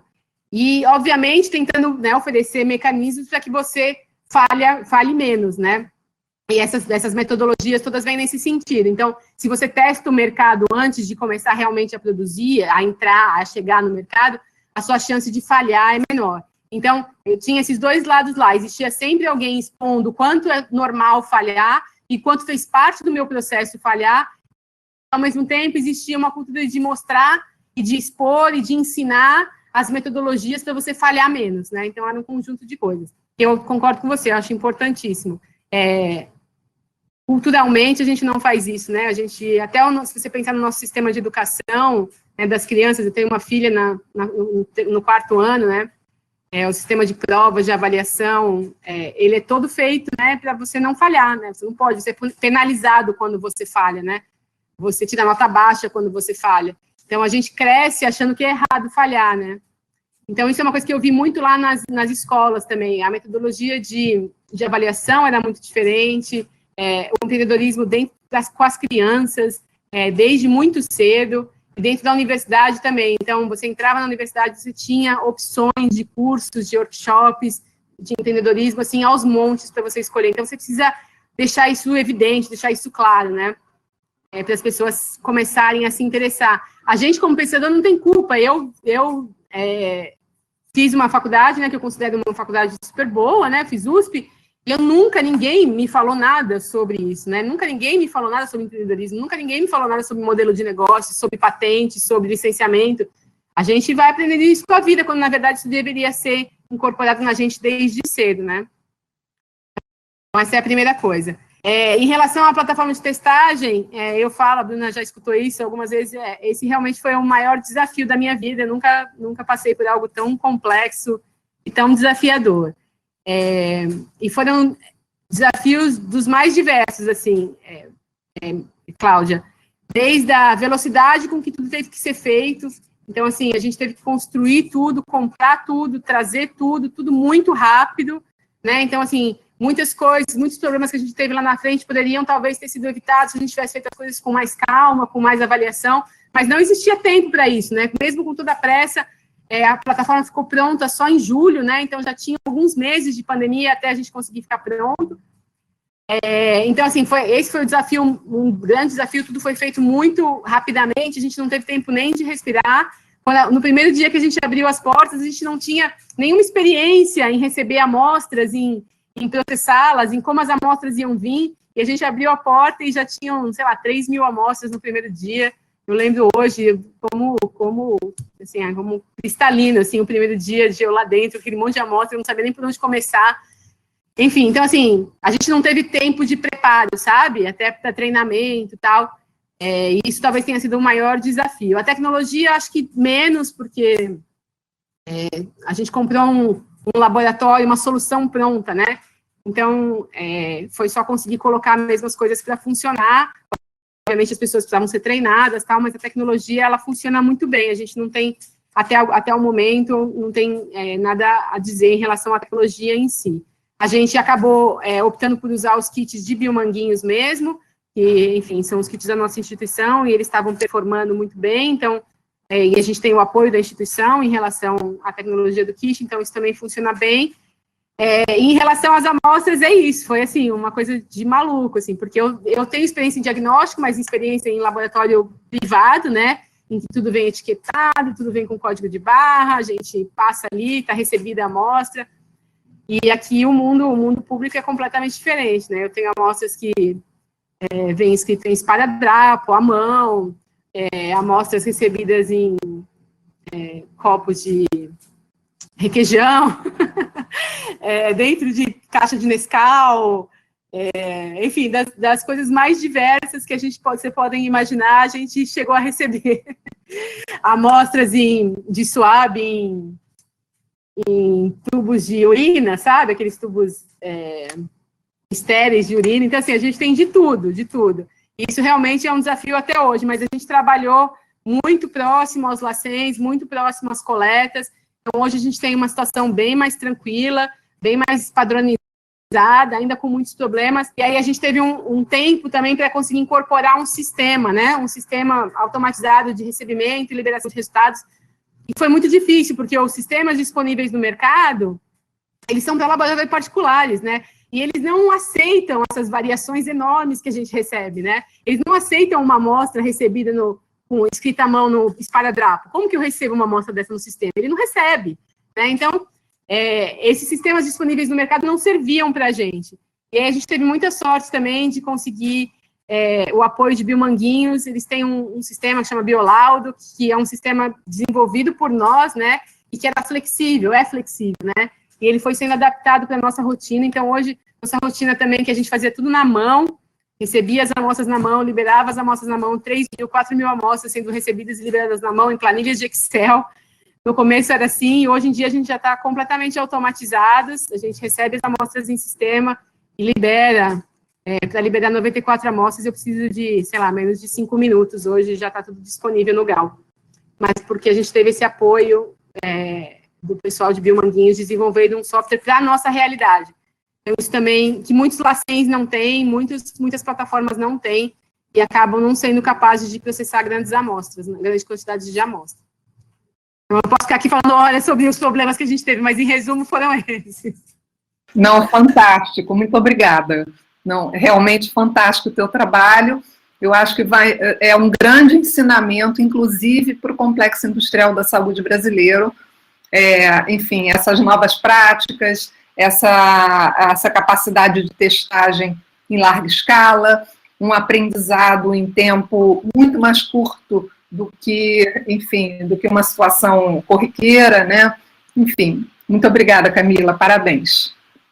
Obrigada, Cláudia. Camila, o André também está aqui curioso para saber um pouco mais sobre o desenvolvimento desse centro de testagem, né? Ele está perguntando aqui se os dados estão todos sendo processados nos próprios centros, por exemplo. André, isso quer dizer se está tudo sendo processado lá na central mesmo? Eu agora fiquei na dúvida, mas acho que sim, né? Sim, isso. Então, todos os dados está tudo sendo processado na central. Do início ao fim. Sim, tudo está sendo processado lá, e a gente todos os resultados estão liberados dentro do GAL, né, dentro de um sistema do Ministério. Não sei quem tem conhecimento desse sistema, né, então, um sistema onde ficam armazenados todos os dados que são liberados, né, então a gente tem ali uma quantidade enorme de dados, uma quantidade enorme de amostras, assim, eu estou precisando descartar amostras, e eu, como pesquisadora, fico ali com o coração partido, falo, não, meu Deus do céu, vamos jogar essas amostras fora. São amostras, né, de vários lugares do Brasil, de vários momentos da pandemia, com várias diferentes cargas virais. Então, assim, eu tenho tentado armazenar tudo que eu posso lá dentro, então tem dados e tem amostras lá. Então, se tiver alguém interessado, eu já fiz algumas parcerias com o Thiago, não sei se ele está aí hoje, o Thiago já pegou algumas amostras, e a NCQS já pegou algumas amostras, porque a orientação é descartar mesmo, né? Eu que fico ali entupindo os freezers com dó de descartar, esperando alguém querer analisar esses dados. E também estou pensando em analisar os resultados mesmo, né? A gente está escrevendo um projeto agora, junto com o Daniel, para analisar os dados mesmos de positividade, de localidade, enfim, a gente tem bastante coisa ali, né? Dados pessoais, sexo, idade e tal. Eu imagino que a gente tem mais de 150 mil amostras processadas, então é um banco de dados enorme, que merece ser analisado, né? Então, assim, eu estou tentando uma parceria para a gente poder avançar com isso. Se tiver alguém interessado em algum outro tipo de análise, estou à disposição lá para receber. Na verdade, aqui eu gostaria de convidar todo mundo para ir lá conhecer a central. Vai ser um prazer mostrar para vocês, pessoalmente, quem estiver saindo de casa. A gente é bem seguro, lá nos corredores não tem problema nenhum. Quem quiser visitar a gente está à disposição. Legal. Então, agora eu vou aproveitar aqui o meu papel de moderadora para te perguntar um pouco sobre o empreendedorismo acadêmico, né? Eu tive a oportunidade de participar dessa disciplina que a Camila está fazendo, organizando na FGV, e aí, assim, acho que uma das primeiras perguntas que me fizeram durante a disciplina foi: onde você quer chegar com isso? E eu simplesmente não sabia responder. Então, realmente não é uma coisa automática para o pesquisador, né, pensar em como essa tecnologia chegaria no mercado. Talvez isso seja, não sei se isso se é mais natural que isso seja feito desde o início do desenvolvimento de um projeto, de uma tecnologia. Mas aí a minha pergunta é mais assim: como é que o tempo do mercado conversa com o tempo de desenvolvimento de uma tecnologia, sabe? Porque no caso que você apresentou para a gente, ele tinha uma tecnologia e ele foi atrás do mercado, né? Com relação à Yakult, o pessoal não tinha um problema, então eles buscaram um outro problema para ser solucionado. Mas será que, dependendo da tecnologia, essa conversa com o mercado, ela consegue acontecer ao mesmo tempo? Será que o desenvolvimento de uma tecnologia, às vezes, demora mais do que o mercado precisa? Como é que é essa relação do tempo entre essas duas, né, entre a pesquisa e o mercado? Então, Bruna, super interessante. Eu acho assim, ele pode acontecer ao mesmo tempo, mas não necessariamente precisa acontecer. Eu acho que, idealmente, quando a gente decide por realizar uma pesquisa aplicada, né, a gente deveria já escrever os nossos projetos após uma análise do mercado, né? Então, assim, essa busca, né, então eu tenho uma ideia, né, que ela ainda não é um produto, ela ainda não é algo tangível, né? Eu tenho uma ideia e antes de partir para desenvolver a ideia, isso é idealmente, né? Antes de partir para desenvolver a ideia, eu precisaria ir até o mercado, conversar com o mercado, com quem eu imagino que esteja precisando dessa tecnologia. E aí, desenvolver a partir desse feedback. E aí, esse processo, ele é contínuo, e assim, ele não é linear, né? Você desenvolve, aí você volta para o mercado, pergunta se está tudo bem, se não está, você readapta, desenvolve mais um pouco, vai para o outro lado, fala de novo. Então, esse looping de idas e vindas, né? Que é um looping do empreendedorismo como um todo, isso não é exclusivo da academia, né? Se você for olhar como é o processo de desenvolvimento de uma startup, ela tem essa fase inicial que eles chamam de Customer Development e Validation, né? Então, você fala com o cliente, desenvolve e valida, fala com o cliente, desenvolve e valida, fala com o cliente, e aí até isso está mais ou menos pronto para você poder passar para a próxima etapa, que é oferecer isso no mercado, de verdade, né? Alguma coisa mais, um protótipo já mais ou menos pronto. Então, idealmente deveria acontecer no início, mas como você viu durante a disciplina, e a gente o grupo do Bio avançou bastante, né, nas últimas semanas, mesmo com uma tecnologia já bem avançada, você consegue conversar com o mercado e entender o que mais ele precisa, como que você pode ajeitar ela, como você pode melhorar para atender melhor, né? Então, se você não fez no começo, não exclui você fazer no final. É isso que eu quero dizer, entendeu? Então, assim, não precisa ser uma coisa ou outra. Eu acho que ela pode acontecer porque ela é um processo contínuo, ela não para. Então, mesmo que você tenha feito no começo, é bem provável que você vai fazer no final também. Legal. O Marcelo tem uma pergunta aqui. Eu te parabenizo pela apresentação, pela sua disposição e pela sua dedicação em aceitar esse super desafio. E aí ele quer saber, em relação à plataforma de testagem, quantas amostras de RT-PCR e de serologia vocês analisam por semana e quantas pessoas trabalham na plataforma atualmente? Obrigada. Quem foi o Marcelo? Marcelo, isso. É um exército de pessoas, Marcelo. A gente tem mais de 200 pessoas trabalhando, porque são 4 turnos, né? São 24 horas, 7 dias por semana, então a gente tem o turno diurno, noturno, e no outro dia um outro turno. Então, são mais de 200 pessoas trabalhando em sorologia, PCR. Então, e eu tenho até uma foto, devia ter colocado, assim, um dia a gente estava fazendo uma reunião com todo mundo, e só um turno, assim, parecia realmente um exército, todo mundo uniformizado, assim, parecia um exército mesmo de pessoas. Então, assim, esse é um outro desafio, viu, Cláudia? Porque você tem que fazer com que esse exército de pessoas trabalhem de forma uniforme, né? Igual, fazendo sempre as mesmas coisas, os mesmos procedimentos, que eles sejam mais padronizados possível.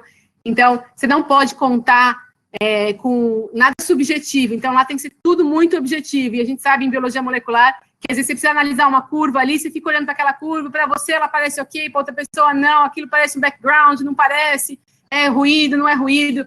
Essas interpretações não são possíveis lá, entendeu? Então, a gente tem que criar processos que sejam extremamente claros e objetivos, porque são muitas pessoas circulando, muitas pessoas mexendo em todos os equipamentos, em todas as amostras, e então, se não tiver algo muito claro e um processo muito transparente, a gente tem problemas. Então, esse é um grande desafio lá também, fazer com que todo mundo trabalhe de uma forma uniforme, assim, né? E a gente tem pessoas com diferentes experiências, tempo de experiência, formações, personalidades, é sempre um desafio, as pessoas sempre são um desafio. E em relação a, você perguntou quantos que a gente faz por semana, né? A gente tem hoje uma média de 14 a 15 mil amostras de PCR. De sorologia, eles estão num nível bem abaixo, assim, eles estão fazendo bem poucas amostras, eles têm 500 amostras por dia, 1.000 amostras por dia. Essa semana eles conseguiram bater 1.000 amostras, mas, assim, é raro. Normalmente eles ficam no número de centenas de amostras. Nessa centro de coleta que a gente tem, a gente também colhe sorológico, então se alguém tiver interesse, já teve sintomas, tal, quiser testar a sorologia, lá também a gente colhe sorológico. Só que eles vão participar agora em novembro de um grande inquérito sorológico com o IBGE. Então vão ser 500 mil amostras que serão processadas lá na central, agora a partir de novembro, não sei exatamente a data. Então, isso deve ficar bastante ativo, lá a parte sorológica deve ficar bastante ativo, mas o PCR, a gente tem feito isso, 15 mil amostras por semana, assim, numa semana boa. Esse é um outro desafio que a gente tem também, a gente tem a plataforma, tem os insumos, tem as pessoas, e a gente tem uma dificuldade muito grande de receber as amostras, né, a gente recebe menos do que a gente esperava. Apesar de ter resolvido o problema de logística, apesar de ter resolvido o problema de kits de coleta, os lugares têm kits de coleta, tem logística para transporte, mas não existe uma quantidade de coleta muito grande como a gente esperaria, apesar de todo o suporte. Então, isso é uma outra discussão, um outro desafio. E também existe um escritório tomando conta disso, né, para aumentar a testagem, apoiar o aumento da testagem. Que é um outro grande desafio que se tem agora, não dentro da central, né, mas nacional. Legal, Camila, você é engraçado, 15 mil amostras por semana é uma coisa realmente incrível, tudo assim, e é muito bonito assim ver, eu acho que as diferentes áreas da Fiocruz, né, a Biomanguinhos, com você que é do CDTS, com o pessoal terceirizado, uma união mesmo de esforços para trabalhar, gerando uma coisa que está fazendo tanta diferença, assim, né, para a sociedade em geral. E aí, queria te fazer uma pergunta também, talvez um pouco participação especial dos meus cães, sobre um pouco como que a Fiocruz ou o CDTS, né, poderia incentivar esse empreendedorismo acadêmico. Você acha que essa estrutura toda montada na UQ é uma coisa muito difícil de ser implementada no Brasil? Você acha que a gente consegue fazer isso numa escala menor? Como que você vislumbra tentar aplicar isso que você viu na UQ na Fiocruz? Ai, Bruna, eu acho que é completamente possível. Na verdade, já existem iniciativas, né? A Inova Labs nada mais é do que uma daquelas etapas que eu mostrei para vocês, né? Então, essa parte da validação do mercado, né, é uma coisa que já está acontecendo no Inova Labs, que é uma grande iniciativa. Eu vi, recentemente teve a apresentação dos finalistas, eu vi ali rapidamente, e você vê que tem muita coisa bacana na Fiocruz, né? Tem muita tecnologia bacana, tem muitas ideias bacanas, que, se conduzidas da maneira correta, podem realmente ter uma oportunidade muito melhor, muito maior de chegar até o mercado, né? Então, assim, já existe a iniciativa, eu acho que é uma questão de se organizar mesmo, né? Então, assim, workshops, palestras, trazerem pessoas, né, empreendedores, assim, eu acho que as histórias dos empreendedores são sempre muito estimulantes, muito inspiradoras. Então, assim, não existe nada lá muito elaborado. Obviamente, o acelerador, né, a aceleração, ela precisa de um pouco mais de conexão com o mercado, que a gente também tem, né? A gente não tem no nível que eles têm, mas a gente também tem. Mas você precisa de mentores especializados. Acho que talvez esse seja o maior desafio para a gente aqui, né? Ter pessoas que tenham essa formação e que tenham a orientação de poder mentorar, né? Acho que a grande virada nesses programas de o Lean Launchpad e o Lean Startup, é um moderador, né? Você ter um moderador, ter um mentor e ter as pessoas que realmente vão conduzindo o processo. A disciplina da FGV, ela não tem nada de conteúdo, ela é totalmente mentoria, né? Tem um pouquinho de conteúdo e o resto, todas as semanas que a gente se reúne, é só mentorando mesmo, né? Explicando, então você foi por esse caminho, pô, que legal, isso aqui tá certo, isso aqui não tá, acho que talvez você pudesse ir por esse. Então, assim, se a gente pudesse formar mais pessoas que tivessem condições de mentorar, eu acho que projetos dentro da Fiocruz não faltam para fazer, né? Então, e não precisa de muita coisa, né? Você vê, a disciplina da FGV está sendo feita online, né? Já tem resultados bem bacanas, e a gente não precisa de nada além do que mentores e uma metodologia, e seguir uma metodologia estabelecida, já pré-estabelecida. Né? Então, é criar uma cultura mesmo, isso acontecer. Talvez uma disciplina na pós-graduação seria maravilhoso, entendeu? Para que os pesquisadores já pudessem já crescer, né, na sua carreira acadêmica já com essa mentalidade. Então, penso workshops constantes em relação a esses temas. Enfim, eu tenho um monte de ideias aqui. Eu acho que dá para fazer muita coisa, sem muitos recursos, assim, sem mudar muita coisa aqui dentro. Ai, muito legal. O Paulo está fazendo um comentário aqui dizendo que o Nova Labs é só para funcionários, né, servidores, e que os não servidores também poderiam inovar, né? Então, existe realmente uma excelente ideia de usar mestrando, doutorando, pós-doutorando, que na Dinamarca, onde ele teve uma experiência lá, todos tinham um investimento para inovar, né? Acho que essa também pode ser uma estratégia. Eu não sabia, Paulo, que não podia alunos. Eu achei que isso era aberto para todo mundo. Mas é que talvez eles sejam pequenos ainda, né? Eles não têm uma capacidade muito grande de abarcar muitos projetos. Então, talvez seja um critério mais para reduzir a demanda, né? Mas é isso, concordo com você. Não, todos podem inovar, né? E lá na UQ era muito isso. A gente tinha o Startup Academy, que era, você tem uma ideia, quer testá-la no mercado, qualquer um poderia chegar lá com uma ideia, entendeu? De aluno a funcionário, e tinha isso também, tinha estímulos tinham concursos, não, competições, assim, para funcionários, só para funcionários também, né? Então, não só dos pesquisadores, tal, para os alunos, mas para os funcionários da UQ. Então, eu concordo plenamente com você. A inovação vem de todos os lados e ela não pode ser restrita de forma nenhuma. E aí, é uma coisa que a Cláudia também mencionou, mas a gente também não teve oportunidade de discutir isso, sobre a central de testagem. Qual é o futuro da central de testagem? Ela vai ficar de pé até o final da pandemia, se é que ela vai acabar um dia? Como é que são essas perspectivas assim, para o futuro? Então, Bruno e Cláudia, não existe um plano definido ainda, né? A gente não tem uma clareza de quanto tempo aquilo vai durar, né? Então, a gente sabe, assim, o projeto, né, em termos de colaboradores contratados, ele foi feito até dia 12 de dezembro, né? Então, dia 12 de dezembro, teoricamente, a gente estaria encerrando o projeto central de testagem. Mas a gente já tem uma sinalização de que a testagem de Covid vai continuar por mais tempo, né?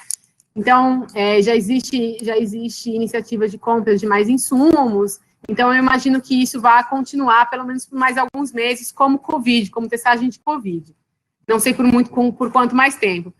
Mas isso é uma preocupação minha também, porque eu falo, já falei para algumas pessoas, e lá dentro eu sempre falo que aquela plataforma, aquela planta, no formato em que ela está, seria uma judiação usá-la para qualquer outra coisa que não fosse diagnóstico molecular. Não existe em laboratório, pelo menos nos que eu conheço, laboratório privado que tenha a estrutura e a planta tão bem feita e tão pensada exclusivamente para diagnóstico molecular como é aquela planta, né?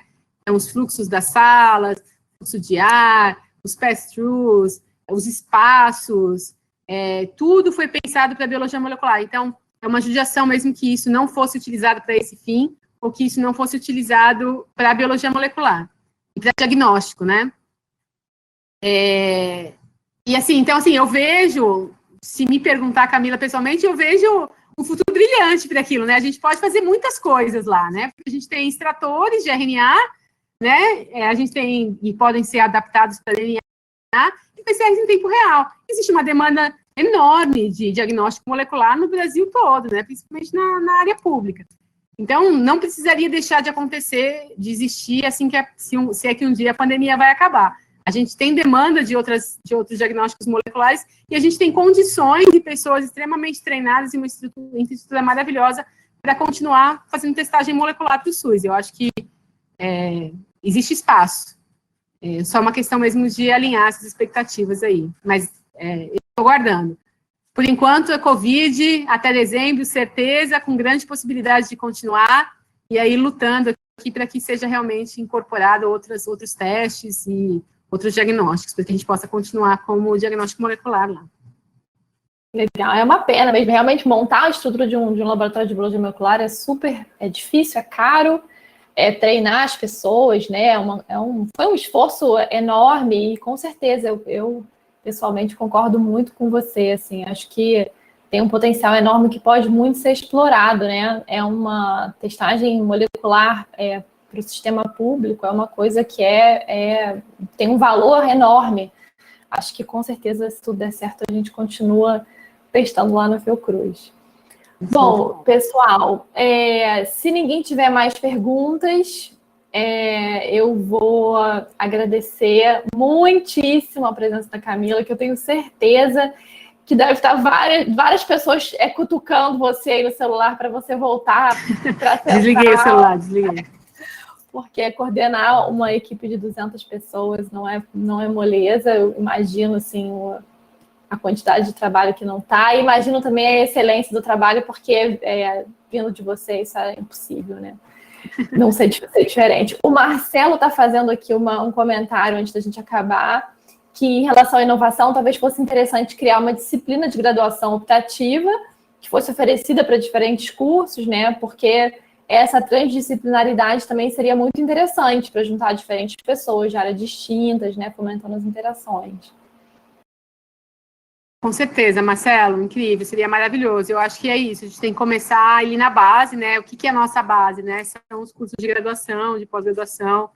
Esses cursos, eles obviamente não vão formar empreendedores, ninguém vai sair dali com uma startup criada, não é esse o objetivo, né?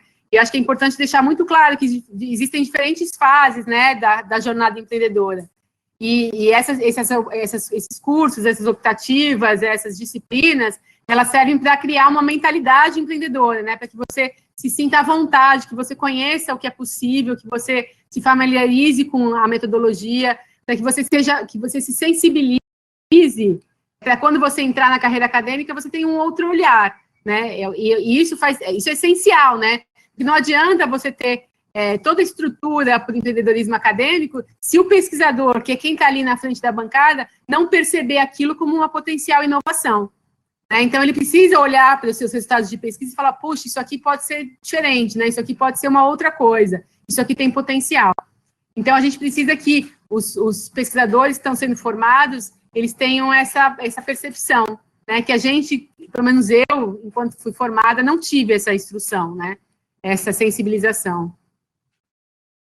Com certeza, eu também, né, na faculdade era acho que até quem ia trabalhar na indústria privada era um pouco mal visto na minha turma, na biologia especificamente.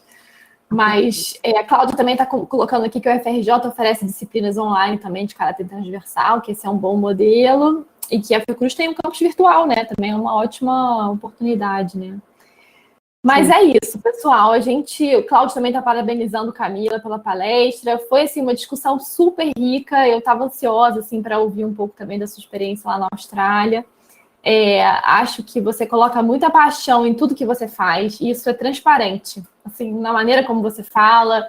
Eu quero te dar, assim, realmente parabéns pelo seu empenho. Acho que tanto a questão da central como esse gás que você tem para falar sobre empreendedorismo acadêmico é uma coisa, assim, bonita de ver, e é muito legal ver que essa sua paixão traz resultados, assim, que são incríveis, né? Estão realmente sendo úteis para a sociedade como um todo, e é muito legal poder ouvir um pouco, né, dessa sua experiência. É quase uma mudança mesmo de perspectiva, né, de paradigma. É muito legal, muito enriquecedor, né, ouvir esse tipo de relato. Gente, então, lembrando que o seminário está sendo gravado e vai ficar disponível no site do CDTS em breve. O contato da Camila todo mundo já tem, então eu tenho certeza que ela vai estar à disposição para conversar sobre esses e outros temas com vocês. Queria agradecer a presença de todos, tanto pelo chat, quanto estando aqui, né, ouvindo a gente. A gente ainda tem mais um seminário no final de novembro, e estou assim, muito feliz de a gente estar conseguindo, né, reunir tanta gente boa para falar sobre assuntos tão diversos e interessantes aqui para vocês. Queria colocar também que aceito sugestões, né, eu sou organizadora, mas não sou ditadora, então queria, assim, aceito sugestões para próximos seminários, que a gente possa trazer gente aqui do interesse de todo mundo do CDTS. E é isso, Camila, mais uma vez, muito obrigada, foi um prazer te ouvir.